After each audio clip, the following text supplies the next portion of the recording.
I think we got a quorum.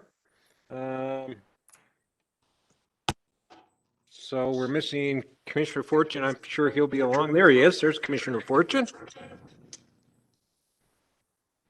Okay, so I am just going to, hello, Justin. I'm just going to go around the table, and like I normally do, I'm going to call to order the March 24th, 2021 Finance and Budget meeting. All right, John Reardon, Commissioner Reardon, do you have anything that you would like to ask Finance and Budget Director Gleason? Yes, I do, Commissioner Storage, thank you.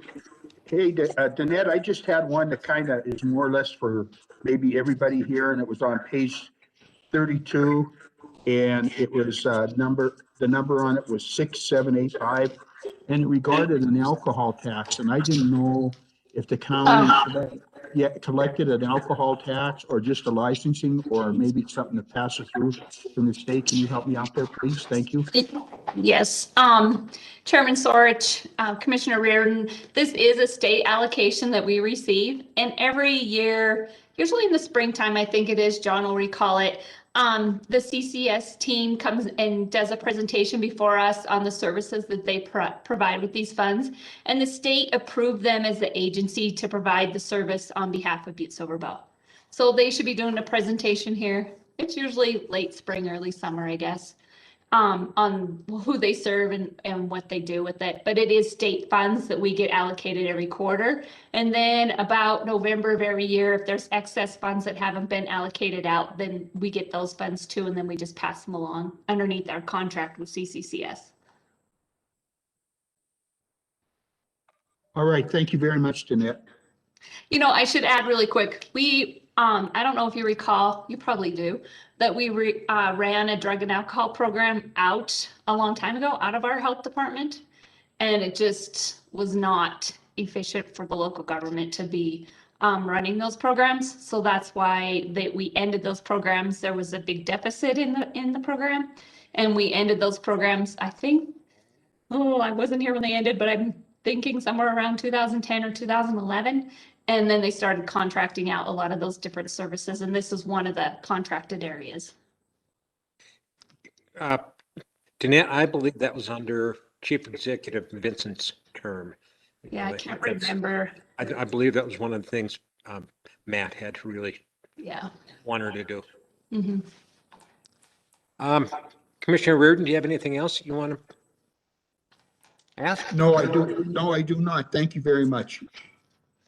Commissioner O'Neill, do you have anything that you're got a burning desire to know? Yes, Chairman Sorge, thank you very much.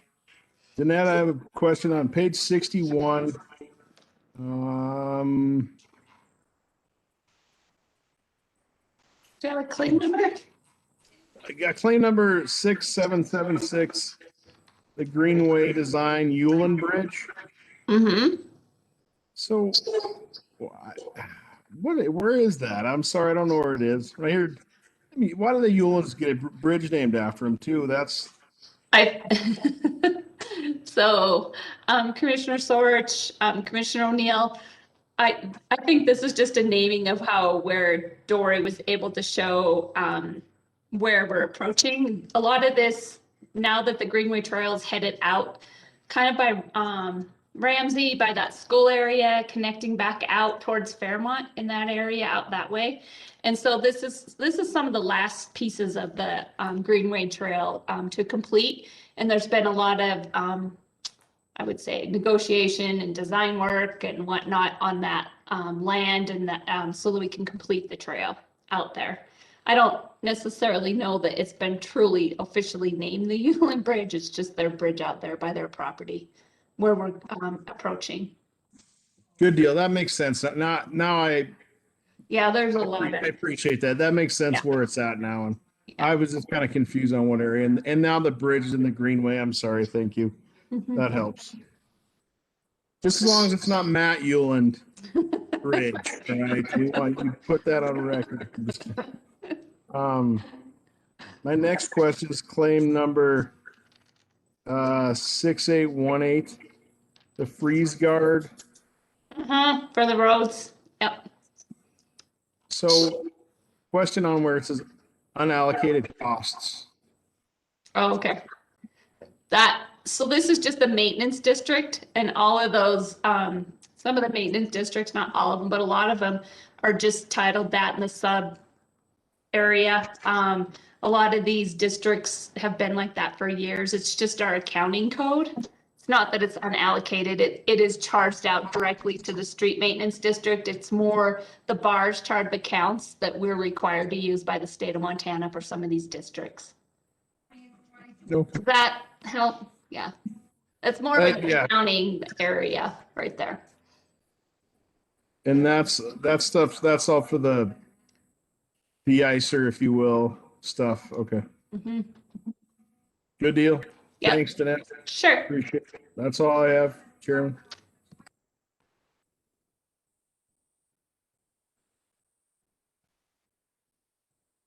Oh,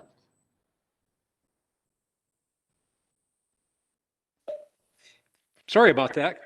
Thanks, Commissioner O'Neill. Commissioner Thatcher, do you have anything that you want to add? Or ask? Thank you, Chairman Storch. Yes, I just have one small question. It was claim number 6849 on page 40 in the amount of $2,756.85 for Rosaria Murphy. Did Butte-Silver Bow do that damage that she's being reimbursed for, or what is that? yes. What was that claim again, Commissioner Thatcher? 6849. Okay. So what that was is that we have a deductible on this type of deductible at $7,500 with MMIA. And one of our community enrichment vehicles backed up or hit the bumper somehow, I believe it was. I'm not sure. I was told the bumper of this vehicle.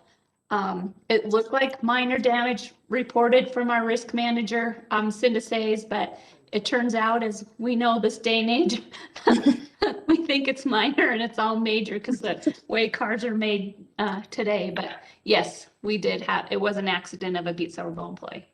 Okay, thank you. That's all, Chairman Storch. Thank you, Commissioner Thatcher. Commissioner Fortune, anything that you want to ask? Questions at this time, Chairman Sorge? Thank you, Justin. And for the good of the order, I did have a couple that I asked, you got answered today. I asked Public Works Director, Mr. Neary, about the $7,000 to Jeffries. He said, for the snow removal, I was told that there was, they had more snow than they had trucks. So to get it done in a timely order, they leased some trucks from Jeffries Construction to get that done. And then I had the only other one that I kind of want to, and I also asked the same one that you asked, Commissioner Thatcher, about I asked the same one to Danette earlier. And then I also there's one out there for the policeman, Bryce Foley, for $1,200 for an expenditure. Danette, do you kind of want to just give him a rundown of exactly what that is? And what that's for? I have to go grab the claim. Unfortunately, I don't have them sitting right here, but I can tell you how this works. In the law enforcement contract, they have the ability, and the sheriff signs off on it, to purchase like guns, certain weapons that we don't provide. They also have ability to purchase like safes for their guns or gun locks or any items that we don't provide for them to do their job, and they feel that it's needed to do their job. We will pay for it like this. It's kind of like an intergovernmental loan, and they have 12 months to pay it off with Butte-Silver Bow through their payroll deductions. So I can grab the claim if you want to see what this one is. I didn't pull it, but It's 6749, Danette. yeah, I have to go grab the claims. Hold on one sec.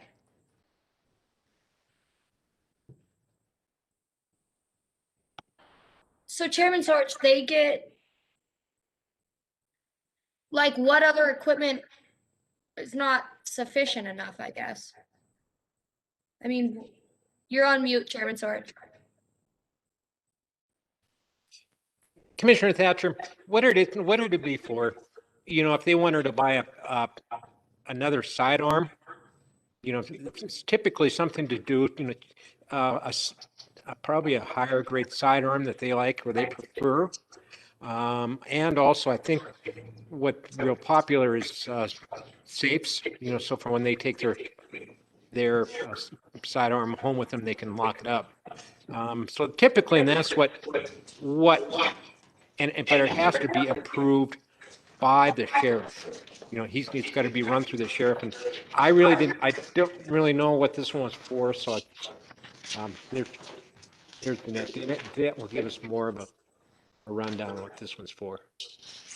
And Jeanette, this is pretty much just for, it has to be to do with their job performance and their job, pretty much. Yes, that's right. So a little history on it. It was actually really started way back in the day because officers would have to provide their only first gun, and they would also have to provide their uniform. So, which sometimes, and often they buy 2 uniforms. So it was around $700, $800. And, back in the early 90s, that was a lot of money when an officer might have been making like $21,000 or $23,000 and then have to upfront all their equipment and their uniforms and everything. So that's how this started in the contract. And we all know that sometimes in union negotiations, it expands a little wider. And so it's kind of morphed out in that. I'll tell you some of the items I've seen get approved to buy out of this are cameras, some computer equipment. I'm not saying I necessarily always agree, but those are items that are eligible. And if the sheriff signs off that they're needed for their work, then per the union contract, it can be purchased. So like on this one, it looks like it's several. It looks like to me that he's buying equipment, like workout equipment, like a squat rack is the biggest cost. It was $700, and spotter arms were $139, and hanging bars were $35, and pegs were $119, and then a Savannah bar, an adaptable Savannah bar was $65. So workout equipment to stay in shape for home, and then we kind of are their bank for a year, and then they pay us back. Commissioner O'Neill. Thank you, Chairman Sorge. So, Danette, they pay it back then? Out of what funds? Because I'm so glad we're talking about this. That they have a gym. That should not. That's crazy to me. Why would? I'll let you answer that first. I'm sorry. I'll settle down. And you'll have to, Chairman Sorge, Commissioner O'Neill, I mean, for why the sheriff, so he signs off on them.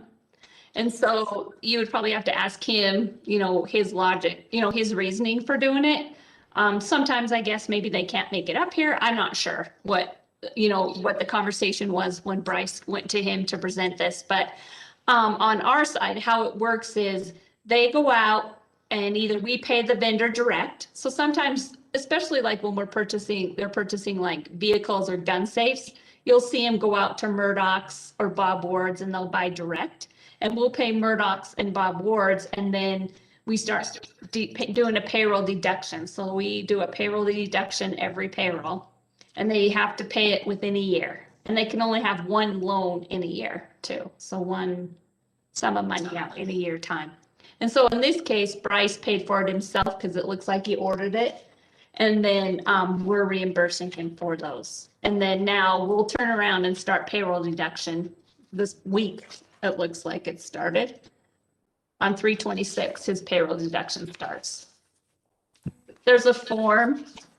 When we get back in person, I can show you the form and stuff that they have to fill out and that the sheriff signs off on. It's a little piece of paper that states that it's like a contract that they have to sign and the sheriff signs.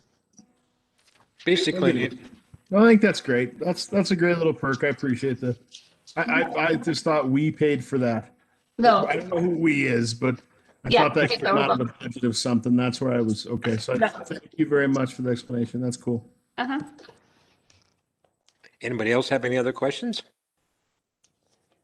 Okay, well, if not, Danette, do you want to talk about the budget transfers? Sure. So the first budget transfer was the Greenway, and it's starting to relate to that, I think the question that Commissioner O'Neill had on the Greenway land project. And so, when they budgeted last year, they put it all in improvements, which is not classified when we depreciate assets, so we had to move it, some of the land that they're gonna start working on purchasing, and then, to cover some of the other costs related to the land acquisition. So that's that first transfer. The next one is a transfer in the Public Works Parks Department. They added some more overtime hours. Some of it relates to snow removal and some of it relates to an on-call cell phone that they carry with them. And then the second transfer is in the Parks Department as well. And it's to reclassify the pavilion, the roofs at Clark's Park on the pavilions.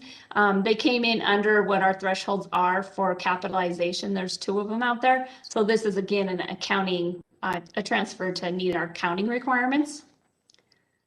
Next one is for the K9, the dog unit in law enforcement. And they move money out of operating supplies because it looks like now they're able to do some travel and training related to the K9 and the handler. And that was it. Anybody have any questions? Okay. If not, does anybody else have anything that they'd like to add to our meeting or ask? Just kind of off the cuff, I think we're going to probably, Danette's going to probably maybe send out a schedule. We're going to be talking about the budgeting schedule here real soon. And so she's probably going to send it out to everybody so we can kind of see how it works and what, then we can talk about it. So Danette, you'll probably get that out in the next week or so. So, Chairman Sorich, I promised I was going to send it to you today and I got busy and forgot to email it to you. Chief Executive Gallagher has approved the schedule for internally. And then what the process normally is that I ship it off to the chair of the finance and budget. He kind of takes a look at it. And then if he approves it, we just send it on to council for everybody to see. Again, reminding everybody, it's just really tentative schedule. It depends upon receipt of certified values. It also is not limiting that you could add additional meetings throughout. This is just kind of the process of where we have to be if we receive certified values the first Monday in August, how quickly we have to get the budget approved. So we'll be getting that out to you. Hopefully that'll be on the next agenda. Danette, what would be your thoughts of maybe when we start talking about this, if we, instead of having the first one, we can have maybe, an extra half an hour to really, go through the budget process and exactly how this works for the, so everybody can get a good grasp on it. So when we do that, if that would work with everybody else, instead of, maybe at coming at 6 possible or 7, maybe we can come at like at 6:30 one week and maybe work on it for an hour, if that would work with everybody. Everybody think that would work? So that would be good if we did it. I could, it won't get referred though. I was gonna say I could put it on the agenda for the 7th and have them refer it to you. But it won't get referred to you. You wouldn't have time to look at it till the 21st. Well, you could look at it at the 14th, I guess, April 14th. Okay, and then we'll have it, so you want to put it on the agenda for, and then have it for, at 6:30? Yeah. And have some budget start at 6:30. Yeah. That will work. Mm-hmm. Okay, and then we can start, just kind of going over the how this is really going to How it play plays out. out. How it Yep. plays out. Mm-hmm. Okay, All right, well, kind of keep an eye on it, on the agenda, and we'll keep it posted on how everything's going, if that works for everybody else. Well, saying that, Commissioner O'Neill, would you want to make a motion? Yes, Chairman Sorch, I'd love to.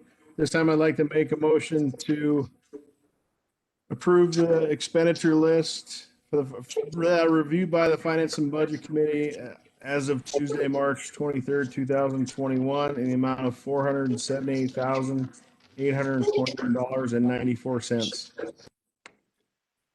Second. Motion made and second. Everybody please signify by aye that's in favor or thumbs up. Okay, and it looks like everybody's an aye and no nays. All right, I entertain a motion for adjournment. Somebody want to make So it? move. Okay. I hear a second? Second. Okay, motion made and second. All right, all in favor for adjournment? All right. All right, guys, thank you very much. We'll talk to you after. Thank you, see you.